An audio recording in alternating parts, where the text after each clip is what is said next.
If you've recently lost your job or you just want to make a career change, then I have some quick advice to help you. First, don't rush into anything. Don't blab to your friends. Don't start searching and applying for jobs. Just stop for a moment and figure out what you really want to do. That isn't easy, I know. It might take some time. But when you have some idea about where you're headed, then you need to write and memorize your 30-second elevator pitch. You should be able to tell someone your name, your interests, your past accomplishments, and the type of job you're looking for, all in 30 seconds.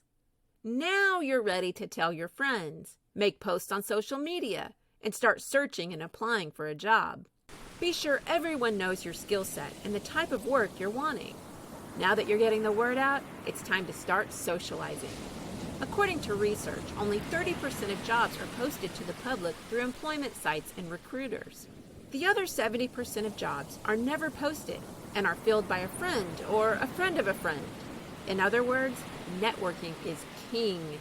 So the more people who know who you are, the better chance you have at landing your dream job. You should attend parties, conferences, recreational events, go anywhere that connects you with new people. And then you have to start talking, which, let's face it, can be awkward. Some surefire ways to get you rubbing shoulders with strangers are: approach a group with an odd number of people so that your addition makes an even number. Why? It's science, man. Don't question it. People like talking in twos.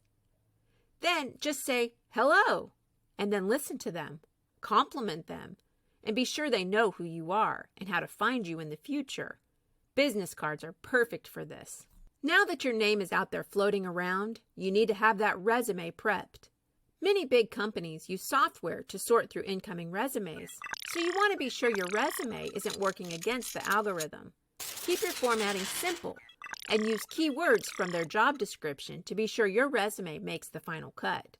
Once people have your name in their hands, you don't want to bore them. Keep your resume short and focus on the results you have achieved.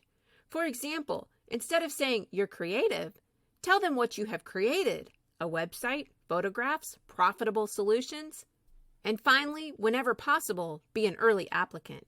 Once you start getting calls, you need to be ready. Keep a copy of your resume and your 30-second elevator pitch on your refrigerator so you can throw important details into your conversation.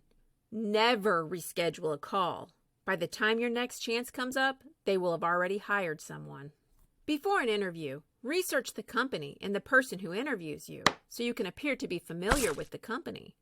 Plan to ask questions, even if you don't really have any. It will make you look more intelligent. Practice your power poses like taking up space, keeping your spine straight, and smiling frequently. And while you're interviewing, don't forget to breathe. Also, listen to what they're saying and don't rush to respond to questions.